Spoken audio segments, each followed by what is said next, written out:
ఓం శాంతి 12/11/2025 సాకార ఈశ్వరీయ మధుర మహావాక్యాలు. మధురమైన పిల్లలారా, మీరు ఈ డ్రామా ఆటను గురించి తెలుసుకున్నారు కనుక కృతజ్ఞతలను తెలపాల్సిన అవసరం కూడా లేదు.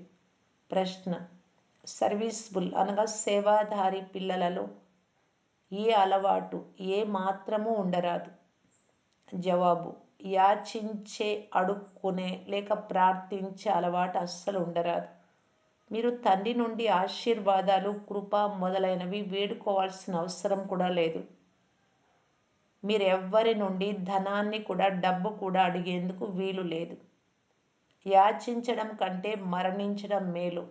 మీకు తెలుసు, డ్రామా ప్లాన్ అనుసారంగా కల్పకృతం ఎవరైతే బీజాన్ని నాటారో, అంటే ఏ విధంగా అయినా సహయోగం ఇచ్చారో, డబ్బు, శరీరంతో సేవ ఇలాంటివి, వారే మళ్ళీ నాటుతారంటే ఇస్తారు, చేస్తారు. ఎవరైతే తమ భవిష్యత్తులో ఉన్నత పదవిని పొందాల్సి ఉంటుందో వారు తప్పకుండా వారంతట వారే సహయోగిలుగా అవుతారు, సహాయం చేయగలరు. సేవ చేయడం మాత్రమే మీ కర్తవ్యం. మీరెవ్వరిని ఏమీ కోరరాదు, ఆశించరాదు. భక్తులు అయితే అనేక ప్రకారాలుగా కోరుకుంటూ ఉంటారు. జ్ఞానంలో అలా ఉండదు. పాట: నాకు ఆశ్రయమును ఇచ్చువారు. ఓం శాంతి. తండ్రి, టీచరు, గురువు పట్ల పిల్లల మనస్సు నుండి కృతజ్ఞతలు వెలువడాల్సిన అవసరం లేదు. ఎందుకంటే ఇది ముందే తయారైన ఆట అని పిల్లలకు తెలుసు. కృతజ్ఞతలు మొదలైన వాటి మాటే లేదు. ఇది కూడా పిల్లలకు డ్రామా అనుసారం తెలుసు. డ్రామా అనే పదం కూడా పిల్లలైనా మీ బుద్ధిలోకి వస్తుంది. ఆట అనగానే మొత్తం ఆటంతా మీ బుద్ధిలోకి వచ్చేస్తుంది. అనగా మీరు స్వతహాగానే స్వదర్శన చక్రధారులుగా అయిపోతారు. 3 లోకాలు కూడా మీ బుద్ధిలోకి వచ్చేస్తాయి: మూలవతనం, సూక్ష్మవతనం, స్థూలవతనం. ఇప్పుడు ఈ ఆట పూర్తి అవుతుంది అని కూడా మీకు తెలుసు. తండ్రి వచ్చి మిమ్మలను త్రికాలదర్శులుగా చేస్తారు. 3 కాలాలు, 3 లోకాలు, ఆది మధ్య అంత్యాల రహస్యాన్ని అర్థం చేయిస్తారు. సమయాన్ని కాలము అని అంటారు. ఈ విషయాలన్నీ నోట్ చేసుకోకుండా గుర్తుంచుకోలేరు. పిల్లలైన మీరు చాలా పాయింట్లు మర్చిపోతూ ఉంటారు. డ్రామా కాల పరిమితి కూడా మీకు తెలుసు. మీరు త్రినేత్రి, త్రికాలదర్శులుగా అవుతారు. జ్ఞానం 3వ నేత్రం లభిస్తుంది. అన్నిటికంటే గొప్ప విషయం, మీరు ఆస్తికులుగా అవుతారు, లేకపోతే అనాథలుగా ఉండేవారు. ఈ జ్ఞానము పిల్లలైన మీకు లభిస్తోంది. విద్యార్థి బుద్ధిలో సదా జ్ఞాన మథనం జరుగుతూ ఉంటుంది. ఇది కూడా జ్ఞానమే కదా. డ్రామా అనుసారం ఉన్నతమైన తండ్రియే జ్ఞానాన్ని ఇస్తారు. డ్రామా అనే పదం కూడా సర్వీస్లో తత్పరులై ఉన్న పిల్లల నోటి నుండే వస్తుంది. మేము అనాథలుగా ఉండే వారమని మీకు తెలుసు. ఇప్పుడు అనంతమైన తండ్రి నాథుడిగా లభించారు, సనాథలుగా అయ్యారు మీరు. ఇంతకుముందు మీరు అనంతమైన అనాథలుగా ఉండేవారు. అనంతమైన తండ్రి అనంతమైన సుఖమునిచ్చేవారు. ఈ విధమైన సుఖమునిచ్చే తండ్రి ఇంకెవ్వరూ లేరు. క్రొత్త ప్రపంచం మరియు పురాతన ప్రపంచం ఇవన్నీ మీ బుద్ధిలో ఉన్నాయి. కానీ ఇతరులకు యథార్థ రీతిలో అర్థం చేయించాలి. విన్నవారు ఈశ్వరీయ వ్యాపారంలో నిమగ్నం అవ్వాలి. ప్రతి ఒక్కరి పరిస్థితులు వేరువేరుగా ఉంటాయి. ఎవరు స్మృతి యాత్రలో ఉంటారో వారే అర్థం చేయించగలరు. స్మృతి ద్వారానే బలం లభిస్తుంది కదా. తండ్రి స్మృతి పదును కల ఖడ్గము లాంటిది. ఎందుకంటే తండ్రి పదును కల ఖడ్గం వంటి వారు. పిల్లలైన మీరు పదును నింపుకోవాలి. యోగ బలము ద్వారా విశ్వ చక్రవర్తి పదవిని పొందుతారు. యోగము ద్వారానే బలం లభిస్తుంది, జ్ఞానము ద్వారా లభించదు. జ్ఞానమే సంపాదనకు ఆధారం. ఇది పిల్లలకు అర్థం చేయించబడింది. యోగాన్ని బలం అని కూడా అంటారు. రాత్రింబవళ్లకు ఉన్నంత తేడా ఉంది. ఇప్పుడు జ్ఞానం మంచిదా, యోగం మంచిదా? యోగమే ప్రసిద్ధి చెందింది. యోగము అనగా తండ్రి స్మృతి, తండ్రిని గుర్తు చేసుకోవడం. తండ్రి చెప్తున్నారు, ఈ స్మృతి ద్వారానే మీ పాపాలు నశిస్తాయి. తండ్రి దీనిపైనే ఒత్తిడి చేస్తారు. జ్ఞానం చాలా సహజం. భగవాను వాచ, నేను మీకు సహజ జ్ఞానాన్ని వినిపిస్తాను. 84 జన్మల చక్ర జ్ఞానాన్ని వినిపిస్తాను. అందులో అన్నీ వచ్చేస్తాయి. చరిత్ర, భూగోళాలు కదా! జ్ఞానము, యోగము ఈ 2 సెకండ్‌లోని పనులే. మనం ఆత్మలము, తండ్రిని స్మృతి చెయ్యాలి. ఇందులోనే శ్రమ ఉంది. స్మృతి యాత్రలో ఉండడం ద్వారా శరీరం విస్మృతి అవుతూ ఉంటుంది. ఒక గంటైనా అలా అశరీరిగా కూర్చుంటే చాలు. ఒక గంట తండ్రిని బాగా ఆత్మాభిమాని స్థితిలో స్మృతి చేస్తే ఎంతో పావనంగా అయిపోతారు. మనుష్యులు రాత్రిపూట కూడా కొందరు 6 గంటలు, 8 గంటలు నిద్రిస్తారు. అప్పుడు అశరీరిగా అయిపోతారు కదా! ఆ సమయంలో ఏ వికర్మలు, పాపకర్మ జరగదు. ఆత్మ అలసిపోయి నిద్రిస్తుంది. కానీ ఆ సమయంలో పాపము వినాశనం అవ్వదు. అది నిద్ర మాత్రమే. ఆ సమయంలో పాపమైతే జరగదు. నిద్రించకపోతే పాపమే చేస్తూ ఉంటారు. కనుక నిద్ర కూడా ఒక రక్షణే పాపం చేయకుండా ఉండటానికి. రోజంతా సేవ చేసి ఆత్మ చెప్తుంది, ఇప్పుడు నేను నిద్రిస్తాను, అశరీరిగా అయిపోతాను. ఇప్పుడు మీరు శరీరంలో ఉంటూనే అశరీరిగా అవ్వాలి, నిద్రలో మాత్రం కాదు. ఆత్మనైన నేను ఈ శరీరం నుండి భిన్నంగా ఉన్న శాంతి స్వరూపాన్ని. ఆత్మ మహిమని ఎప్పుడు విని ఉండరు. ఆత్మ సచ్చిదానంద స్వరూపం. పరమాత్మను గురించి కూడా సత్యము, చైతన్యము అని పాడతారు. సుఖ శాంతి సాగరులు అని కూడా పాడతారు. ఇప్పుడు మిమ్ములను అన్నింటిలో మాస్టర్ అని అంటారు. పిల్లలను మాస్టర్ అని కూడా అంటారు. తండ్రి యుక్తులు కూడా తెలిపిస్తూ ఉంటారు. అలాగని రోజంతా నిద్రిస్తూ ఉండమని కూడా కాదు. మీరు స్మృతిలో ఉంటూ పాపాలను వినాశనం చేసుకోవాలి. ఎంత ఎక్కువ వీలైతే అంత తండ్రిని స్మృతి చెయ్యాలి. అంతేకాని తండ్రి మన పట్ల దయా కృప చూపుతారు అని కూడా కాదు. రహందిల్ బాద్షా దయగల చక్రవర్తి అనేది వారి మహిమ. తమో ప్రధానం నుండి సతో ప్రధానంగా చేయడం కూడా వారి దయ, వారి పాత్ర. భక్తులు వారి మహిమను పాడతారు. మీరు కేవలం మహిమను పాటలుగా పాడరాదు. కనుకనే రోజు రోజుకు పాటలు మొదలైనవి కూడా నిలిపివేయబడతాయి. స్కూలులో ఎప్పుడు పాటలు ఉండవు కదా! పిల్లలు శాంతిగా కూర్చొని ఉంటారు. టీచర్ వచ్చినప్పుడు లేచి నిలబడతారు, తర్వాత కూర్చుంటారు. ఈ తండ్రి చెప్తున్నారు, నాకు చదివించే పాత్ర లభించి ఉంది కనుక నేను చదివించే తీరాలి. అయితే ఆ పాఠశాలలో వలె మీరు లేచి నిల్చునే అవసరం లేదు. ఆత్మ కూర్చొని వినాలి. మీ విషయం మొత్తం ప్రపంచం అంతటి కంటే భిన్నమైనది. మీరు లేవండి అని పిల్లలకు చెప్పాలా? అవసరం లేదు. భక్తి మార్గంలో వారు అలా అంటారు కానీ ఇక్కడ అనరు. ఇక్కడ తండ్రి స్వయంగా తానే లేచి నమస్కరిస్తారు. స్కూలులో పిల్లలు ఎవరైనా లేటుగా వస్తే టీచర్ వారిని బెత్తంతో కొడతారు లేదా బయట నిల్చోబెడతారు. అందుకే సమయానికి చేరుకోవాలి అనే భయం ఉంటుంది. ఇక్కడ భయపడే పనే లేదు. తండ్రి అర్థం చేస్తూ ఉంటారు. మురళీలు లభిస్తూ ఉంటాయి. వాటిని రెగ్యులర్గా ప్రతిరోజు వినాలి లేదా చదవాలి. మురళిని చదివినట్లయితే మీకు హాజరు పడుతుంది, లేకపోతే ఆబ్సెంట్ పడుతుంది. ఎందుకంటే నేను మీకు చాలా రహస్యమైన విషయాలన్నీ వినిపిస్తాను అని తండ్రి చెప్తున్నారు. ఒకవేళ ఒకరోజు మురళి మిస్ చేసినా ఆ పాయింట్లన్నీ మిస్ అవుతాయి. ఇవి క్రొత్త విషయాలు. వీటిని గురించి ప్రపంచంలోని వారెవ్వరికీ తెలియదు. మీ చిత్రాలను చూసి ఆశ్చర్యచకితులవుతారు. ఇది ఏ శాస్త్రాలలోనూ లేదే, ఈ మాటలు ఏ శాస్త్రాల్లోనూ లేవు అంటారు. భగవంతుడు చిత్రాలను తయారు చేశారు.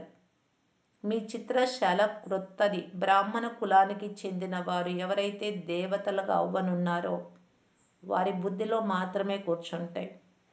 ఇవి సరి అయినవి అని అంటారు. కల్పకృతం కూడా మనం చదువుకున్నాం. తప్పకుండా భగవంతుడే చదివిస్తారు. భక్తి మార్గంలోనే శాస్త్రాలలో మొదటి నెంబర్ గీతని. ఎందుకంటే ఇదే మొదటి ధర్మం. అర్ధకల్పం తర్వాత అందులో కూడా చాలా కాలం తర్వాత ఇతర శాస్త్రాలు తయారవుతాయి. ఇబ్రహీం వచ్చినప్పుడు అతడు మొదట ఒంటరిగా ఉండేవాడు. తర్వాత ఒకరి నుండి ఇద్దరు, ఇద్దరి నుండి నలుగురు పెరుగుతూ వచ్చారు. ఆ ధర్మం వృద్ధి చెందుతూ చెందుతూ లక్షల మంది తయారైన తర్వాత ఆ శాస్త్రము మొదలైనవి తయారవుతాయి. లక్షన్నర మంది తయారైనప్పుడు అతను వచ్చిన అర్ధ సమయం తర్వాతనే తయారు చేసి ఉంటారు. లెక్కించబడుతుంది కదా! తండ్రి నుండి మాకు వారసత్వం లభిస్తుంది అని పిల్లలకు చాలా ఖుషి ఉండాలి. తండ్రి మీకు సృష్టి చక్ర జ్ఞానమంతా అర్థం చేయిస్తున్నారు అని తెలుసుకున్నారు మీరు. ఇది అనంతమైన చరిత్ర భూగోళం. ఇక్కడ ప్రపంచ చరిత్ర భూగోళాలు హిస్టరీ జాగ్రఫీ వివరించబడతాయి అని అందరికీ చెప్పండి. అది ఇతరులు ఎవ్వరూ నేర్పించలేరు. ప్రపంచ మ్యాప్ తయారు చేస్తారు. అయితే అందులో ఈ లక్ష్మీనారాయణల రాజ్యం ఎప్పుడు ఉందో ఎంత సమయం నడిచిందో చూపించరు. ప్రపంచమేమో ఒక్కటే. వారు భారతదేశంలోనే రాజ్య పాలన చేసి వెళ్ళారు. ఇప్పుడు వారు లేరు. ఈ విషయాలు ఎవరి బుద్ధిలోనూ లేవు. వారైతే కల్పమాయువు లక్షల సంవత్సరాలు అని చెప్తారు. మధురాతి మధురమైన పిల్లలైన మీకు ఎక్కువ కష్టం కలిగించను, కానీ పావనంగా అవ్వాలి అని తండ్రి చెప్తున్నారు. పావనంగా అయ్యేందుకు మీరు భక్తి మార్గంలో ఎన్ని ఎదురు దెబ్బలు తింటారు, ఎంతగా మోసపోయారు. ఆ విధంగా మోసపోతూ మోసపోతూ 2500 సంవత్సరాలు గడిచిపోయాయి అని ఇప్పుడు తెలుసుకున్నారు. మరలా రాజ్య భాగ్యాన్ని ఇచ్చేందుకు ఇప్పుడు బాబా వచ్చారు. పాత దాని నుండి క్రొత్తగా, క్రొత్త దాని నుండి మళ్ళీ పాతదిగా ప్రపంచం తప్పకుండా తయారవుతుంది అని మీకు గుర్తు ఉంది. ఇప్పుడు మీరు పురాతన భారతదేశానికి యజమానులు కదా, మళ్ళీ క్రొత్త దానికి అధిపతులుగా అవుతారు. ఒకవైపు భారతదేశాన్ని చాలా మహిమ చేస్తారు, మరోవైపు చాలా గ్లాని చేస్తూ ఉంటారు. ఆ పాటలు కూడా మీ దగ్గర ఉన్నాయి. ఇప్పుడు ఏమేం జరుగుతూ ఉందో మీరు అర్థం చేయిస్తూ ఉన్నారు. ఈ 2 రకాల పాటలు కూడా వినిపించాలి. రామరాజ్యం రావణ రాజ్యాల భేదం గురించి కూడా మీరు అర్థం చేయించగలరు. తండ్రి పేదల పాలిట పెన్నిది. పేద పిల్లలే తండ్రిని కలుస్తారు. షావుకార్లకు తమనశ ఉంటుంది. కల్పక్రితం ఎవరు వచ్చి ఉంటారో వారే వస్తారు. చింతించాల్సిన విషయం ఏమీ లేదు. శివబాబాకి ఎప్పుడు ఎలాంటి చింత ఉండదు. దాదాకైతే బ్రహ్మబాబాకి ఇక్కడ ఉన్నారు కనుక చింత ఉంటుంది. ఇతనికి తన గురించి కూడా నేను నెంబర్ 1 పావనంగా అవ్వాలి అనే చింత ఉంది. ఇందులో గుప్త పురుషార్థము ఉంది. చార్టును ఉంచడం ద్వారా వీరి పురుషార్థం ఎక్కువగా ఉంది అని తెలుస్తుంది. డైరీ వ్రాయమని తండ్రి సదా తెలిపిస్తూ ఉంటారు. చాలామంది పిల్లలు వ్రాస్తారు కూడా. చార్టు వ్రాయడం ద్వారా చాలా బాగుపడ్డాము అని. ఈ యుక్తి చాలా బాగుంది బాగుపడడానికి అని వ్రాస్తారు కనుక ఇది అందరూ పాటించాలి. డైరీ వ్రాయడం ద్వారా మీకు చాలా లాభం కలుగుతుంది. డైరీ వ్రాయడం అనగా తండ్రిని స్మృతి చేయడం. ఇందులో తండ్రిని స్మృతి చేయటం గురించి వ్రాయాలి. డైరీ కూడా సహయోగం చేస్తుంది. పురుషార్థం జరుగుతుంది. పాయింట్లు మొదలైనవి నోట్ చేసుకుంటూ లక్షల కోట్ల కొలది డైరీలు తయారవుతాయి. నోట్ చేసుకోవడం అన్నింటికంటే ముఖ్యమైన విషయం. ఇది ఎప్పుడూ మర్చిపోరాదు. ఆ సమయంలోనే వెంటనే డైరీలో వ్రాయాలి. రాత్రి లెక్కాచారాలన్నీ ఉదయం నుండి రాత్రి దాకా ఏమేమి వికర్మలు చేశారు, మంచి పనులు ఎంతసేపు జరిగాయి, ఎంత సమయం తలంపు చేశారు, ఎంత సేవ చేశారు, ఇదంతా వ్రాయాలి. అప్పుడు మీకు ఎంత నష్టం కలుగుతూ ఉందో తెలిసిపోతుంది. ఎందుకంటే జన్మ జన్మాంతరాల వికర్మలను ఇక్కడే తండ్రి స్మృతి ద్వారా భస్మం చేసుకోవాలి. తమపై తాము దయ లేక కృప చూపుకోవాలి అని తండ్రి మార్గం తెలిపిస్తారు. టీచర్ చదివిస్తారు కానీ ఆశీర్వదించరు. ఆశీర్వాదాలు, కృప, దయ మొదలైనవి యాచించడం కంటే మరణించటం మేలు. ఎవరి నుండి అయినా ధనం కూడా అడగరాదు. ఇలా యాచించుట పిల్లలకు పూర్తిగా నిషేధించబడింది. తండ్రి చెప్తున్న డ్రామా అనుసారంగా కల్పక్రితం ఎవరైతే బీజాన్ని నాటారో, వారసత్వాన్ని పొందారో వారు తమకు తామే బాబా కోసం చేస్తారు. మీరు ఏ పని కోసము అడగకండి. వారు చెయ్యలేదు అంటే వారే పొందరు. వారు చేస్తే వారే పొందుతారు. మనుషులు దాన పుణ్యాలు చేస్తే బదులుగా ఫలం లభిస్తుంది కదా. రాజుల ఇళ్లల్లో లేక ఎవరైనా ధనవంతుల ఇళ్లలో జన్మ లభిస్తుంది. ఎవరు చెయ్యాలో వారు స్వయం తమకు తామే చేస్తారు. మీరు అడగరాదు. కల్పక్రితం ఎవరు ఎంత చేశారో డ్రామా వారి ద్వారా చేయిస్తుంది. అడగాల్సిన పనేముంది? సర్వీస్ కొరకు హుండీ నిండుతూనే ఉంటుంది. ధనం ఇవ్వమని నేను పిల్లలకు చెప్పను. భక్తి మార్గంలోని విషయాలు జ్ఞాన మార్గంలో ఉండవు. ఎవరైతే కల్పం క్రిందట సహాయం చేశారో వారే చేస్తూ ఉంటారు. మీరెప్పుడూ అడగరాదు. బాబా చెప్తారు, పిల్లలు మీరు చందాలు వసూలు చేయరాదు. అలా చేసేది సన్యాసులు. భక్తి మార్గంలో కొద్దిగా ఇచ్చినా దానికి బదులుగా ఒక జన్మకు లభిస్తుంది. కానీ ఇక్కడ జన్మ జన్మల కొరకు లభిస్తుంది ఈ జన్మలో చేసుకుంటే. ఇవన్నీ నేను చెప్పడం జరుగుతుంది అంతవరకే. జన్మ జన్మాంతరాలకు అన్నీ ఇవ్వడం మంచిదే కదా. తండ్రి పేరు భోలా బండారి. మీరు పురుషార్థం చేసినట్లయితే విజయమాలలో కూర్చోబడతారు. భండారా భర్పూర్ కాలకంటక్ దూర్ అంటారు. అక్కడ ఎప్పుడు అకాల మృత్యువు జరగదు. ఇక్కడ మనుషులు మృత్యువుని గురించి ఎంతగానో భయపడతారు. ఏమైనా కొద్దిగా జరిగినా మృత్యువే గుర్తుకొస్తుంది. అక్కడ ఈ ఆలోచన కూడా రాదు. మీరు అమరపురంలోకి వెళ్తారు. ఇది చీచీ మృత్యులోకం. భారతదేశమే అమరలోకంగా ఉండేది, ఇప్పుడు మృత్యులోకంగా ఉంది. అర్ధకల్పం మీకు చాలా నీచంగా గడిచింది. దిగజారుతూనే వచ్చారు. పూరి జగన్నాథ్లో చాలా నీచాతి నీచమైన చిత్రాలు ఉన్నాయి దేవతలవి. బ్రహ్మబాబా అనుభవి కదా, అన్నీ చూశారు. ఈ బాబా అన్ని వైపులా తిరిగాడు. సుందరంగా ఉన్నవాడు నల్లగా అయ్యాడు. అంటే పవిత్రంగా ఉండేవాళ్ళు అపవిత్రంగా అయ్యారు ద్వాపరయుగం నుండి. గ్రామంలో ఉండేవాడు. వాస్తవానికి భారతదేశమంతా ఒక గ్రామమే. మీరు గ్రామంలోని పిల్లలు. ఇప్పుడు మేము విశ్వానికి అధిపతులుగా అవుతామని మీరు భావిస్తారు. మేము బాంబేలో నివసించే వారమని భావించకండి. బాంబే కూడా స్వర్గం ముందు ఏ పాటిది? ఏ మాత్రము లేదు. చిన్న రాయి సమానంగా కూడా కాదు. మీరందరూ గ్రామంలోని పిల్లలు అనాథలుగా అయ్యారు. ఇప్పుడు మళ్ళీ మీరు స్వర్గానికి అధిపతులుగా అవుతున్నారు అంటే ఎంత సంతోషం కలగాలి. దాని పేరే స్వర్గం. మహల్లలో ఎన్నో వజ్ర వైడ్యూర్యాలు పొదగబడి ఉంటాయి. సోమనాథ మందిరం ఎన్ని వజ్ర వైడ్యూర్యాలతో నిండి ఉండేది. మొట్టమొదట శివుడి మందిరమే తయారు చేయబడుతుంది ద్వాపరంలో. ఎంత ధనవంతులుగా ఉండేవారు. ఇప్పుడైతే భారతదేశం గ్రామంలాగా అయిపోయింది. సత్యుగం చాలా సంపన్నంగా ఉండేది. ఈ విషయాలన్నీ మీకు తప్ప ప్రపంచంలో ఇంకెవ్వరికీ తెలియవు. నిన్న మేము చక్రవర్తులుగా ఉండేవారము, నేడు ఫకీరులుగా అన్నీ లేని వారుగా అయ్యాము అని. మళ్ళీ విశ్వానికి యజమానులుగా అవుతామని మీరంటారు. మీరు తమ భాగ్యం పట్ల కృతజ్ఞతలు తెలుపుకోవాలి. మనం పదమాపదం భాగ్యశాలురం. మంచిది. మధురాతి మధురమైన అపురూపమైన పిల్లలకు మాతాపిత బాప్దాదాల ప్రియ స్మృతులు మరియు గుడ్ మార్నింగ్. ఆత్మిక పిల్లలకు ఆత్మిక తండ్రి నమస్తే. ధారణ కొరకు ముఖ్య సారం. ఫస్ట్ పాయింట్, వికర్మల నుండి రక్షించుకునేందుకు ఈ శరీరంలో ఉంటూనే అశరీరిగా అయ్యే పురుషార్థం చేయాలి. శరీర విస్మృతి కలిగేలా స్మృతి యాత్రలో ఉండాలి, శరీరాన్ని మర్చిపోయేలాగా. సెకండ్ పాయింట్, జ్ఞానం మతనం చేసి ఆస్తికులుగా అవ్వాలి. మురళిని ఏ రోజు మిస్ చేయరాదు. తమ ఉన్నతి కొరకు డైరీలో స్మృతి చార్టును నోట్ చేసుకోవాలి.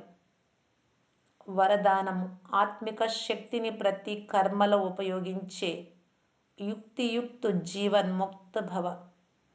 ఈ బ్రాహ్మణ జీవితం యొక్క విశేషత ఆత్మీయత. ఈ ఆత్మీయత శక్తి నుండి స్వయాన్ని లేక అందరినీ పరివర్తన చేయగలరు. ఆత్మీయత, ఆత్మ అనేది గుర్తుంచుకోవడం ద్వారా కలిగేటటువంటిది. ఈ శక్తి ద్వారానే అనేక ప్రకారాల దేహ బంధనాల నుండి ముక్తి లభిస్తుంది. కానీ యుక్తియుక్తంగా ఈ కర్మలు లూజ్గా ఎందుకు బదులు ఆత్మిక శక్తిని ఉపయోగించండి. మనస వాచ కర్మణ మూడింటిలో ఆత్మీయత శక్తి జతలో అనుభవం కావాలి. ఎవరైతే మూడింటిలో యుక్తియుక్తంగా ఉంటారో వారే జీవన్ముక్తులు. వాచా ద్వారా జ్ఞానం ఇస్తున్నారు అంటే మనసులో కూడా శుభ భావనలు ఉండాలి. కర్మణ ముఖంలో, మీ దృష్టిలో, మీ నడవడికలో అది కనిపిస్తూ ఉంటుంది. దానికే మూడింటి ద్వారా జత జతలో సేవ చేయడం అంటారు. ఎవరైతే మూడింటిలో యుక్తియుక్తంగా ఉన్నారో ఇలాగా వారే జీవన్ముక్తులవుతారు.